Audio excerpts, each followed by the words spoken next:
back to the grind with the only free MMA channel that fucking matters, full-time MMA. And Tony Ferguson is coming out, and he's fucking blasting at both Diaz brothers. He ain't fucking around. But there's not too much Tony Ferguson's really gonna be able to say much longer if he doesn't take a fight. Now, I will say what he fucking said some good shit right here. He had some good, but shit, man, it's just alright, let me get into what he said before I elaborate. In an interview with MMA Junkie, Tony Ferguson said, "I want the interim title fight. They offered it to Nate Diaz. I'm not sure what his problem is. I'm not sure if he's ever going to fight again. I don't really or Nick, because I think they're just too busy doing other things. They just want to keep their legacy secure, and they don't want to add another loss to their records. They've got plenty of them. At least Nate does. I'm 23-3, 9 wins in a row, and my skills are getting way, way better. There needs to be a real champion in the division, and I'm that guy." Low-key threw shade at Conor right there, too. But listen to what he said himself. They don't want to add another loss to their records. They've got plenty of them. What makes you think they give a fuck about one more loss? It doesn't matter if Nate Diaz comes in and loses to Khabib, loses to Conor, loses to Tony Ferguson. He's still going to be the dude that motherfucking beat Conor McGregor, fucking came back in the rematch. They had the epic fucking rematch. He's still going to be that guy. Some people are still going to say he arguably beat Conor again. And no one's even still going to think about, oh yeah, and then he lost to Tony Ferguson. The casual fans don't know that. Oh yeah, and then he lost to Khabib. No, I mean, he's already like 11 losses. He would be 20. He would be right now. He's whatever, like fucking 20-11. I don't know his record, so let's just say 20-11 with a win over Conor McGregor and an epic second fight with Conor McGregor. If you beat him, he's gonna be 20-12 with a win over Conor McGregor and an epic second fight with Conor McGregor. It's just one more loss. Like you said, he's got plenty of them. It ain't like he's got a 0 he's trying to preserve. It's not like he's 23-3 and he don't want to be 20. He's not trying to get to 23-10, so he don't want to lose 5 in a row. No, he's already took his L's. One more loss is just one more loss. If he still is known by the hardcore fans and by the people by the hardcore fans, he was never considered one of the greatest of all time. So he's not tarnishing his GOAT status. He was never considered a lightweight champion. He's not targeting his championship status. He was always considered a fucking man on deck. That's the only thing he can really tarnish is the man on deck status. But he has really good points and good reasons to be sitting out right now. You can't say that because back in the day was when he put in his work. He already put in the I'll fight anyone, anywhere, any place. That's why he has those losses Tony Ferguson is talking about, because he didn't have the luxury of picking his fights. If he could say, oh, I think I'll beat that guy, I'll fight him. No, he had to say, damn, rent's coming up. I got to take that motherfucking fight. Bills are coming up. Damn, I got to fucking, I'm out of weed. I got to take this fight in Japan.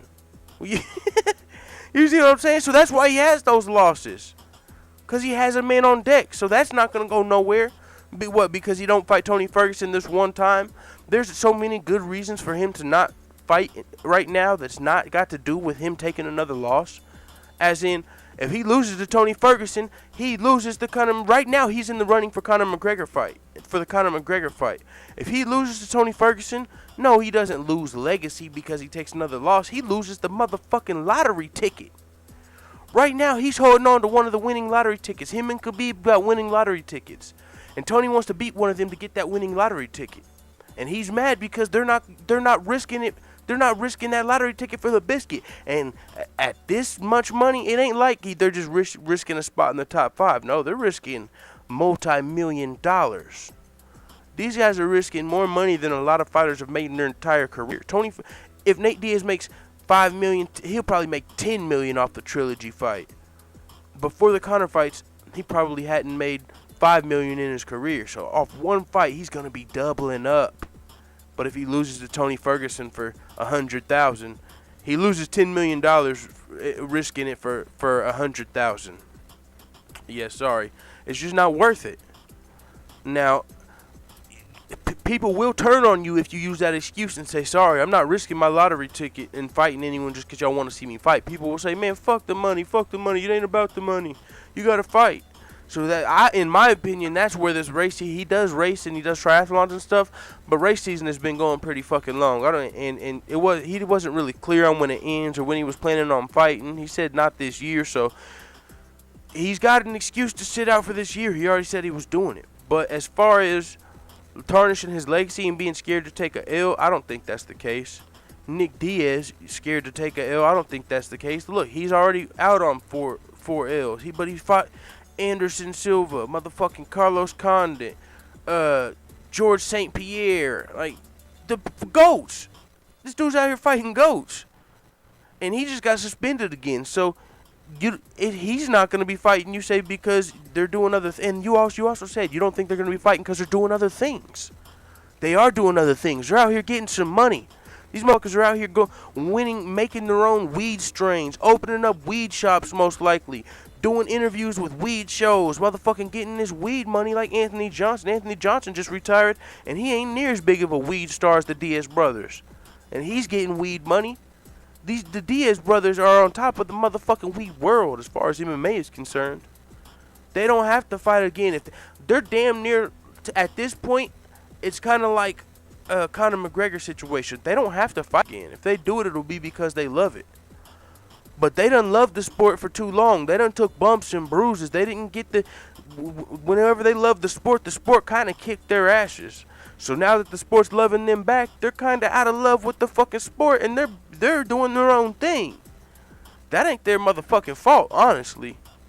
So I'm not mad at them really, because I understand it, but at the same time, of course, we would all love to see him fight. Now, Tony Ferguson, he can also pick a fight with Khabib. But like Conor McGregor and Dana White said, he turned down that Michael Johnson fight. He said Michael Johnson was 20 pounds overweight and shit. I don't think they would have scheduled the fight if he was 20 pounds overweight. So maybe that was before he cut or something. But think about this. Michael Johnson is the last person to beat Tony Ferguson. Tony Ferguson's on a 9-fight winning streak since then. If you would have took that fight and beat Michael Johnson, your last loss, you would have avenged your last loss and moved up to a 10-fight winning streak, and that would have literally took the lottery ticket out of Khabib and Tony Ferguson's hand. You would have been on a 10-fight winning streak, and the last person that beat you, you just beat. So even though it wasn't for an interim title, you would have had the fan vote. You would have had you know how they make the fight the fans want to see? We all would have wanted to see Tony Conor over Nate, over Khabib, if you would have beat Michael Johnson right there. But he didn't take that fight. And here he is talking about the Diaz brothers, protecting their legacy. So if you're not protecting your lottery ticket, because he's sort of got a lottery ticket, a chance at fighting Conor, but not near as big of a chance as Khabib or Nate. So he didn't want to risk his shot against Michael Johnson. Why should Nate Diaz and Khabib risk it against you? How can literally, that's the same thing. He said there needs to be a real champion in the division, and I'm that guy. Hello? What about Conor McGregor, buddy? Oh, I guess you're saying he's not a real champion. I don't think the fans are going to like that shit too much either, man. Like I said, there's not too much Tony Ferguson can say to win here. He's not going to be able to talk his way into this Conor fight. He's literally going to have to beat Michael Johnson, or beat Kevin Lee, or beat Khabib, or beat Nate, and he's going to have to fight his way up there at this point. That's the only way I see him getting it. And if he beats Michael Johnson, that would be fucking impressive. The last guy to beat you, and 10-fight winning streak. So maybe Tony Ferguson versus Michael Johnson is the fight to make. That's what I'm thinking. With that being said, I don't know what else to say, man. Fuck it. It is what it is. Let the haters know what the fuck you talking about in the comments. Dude.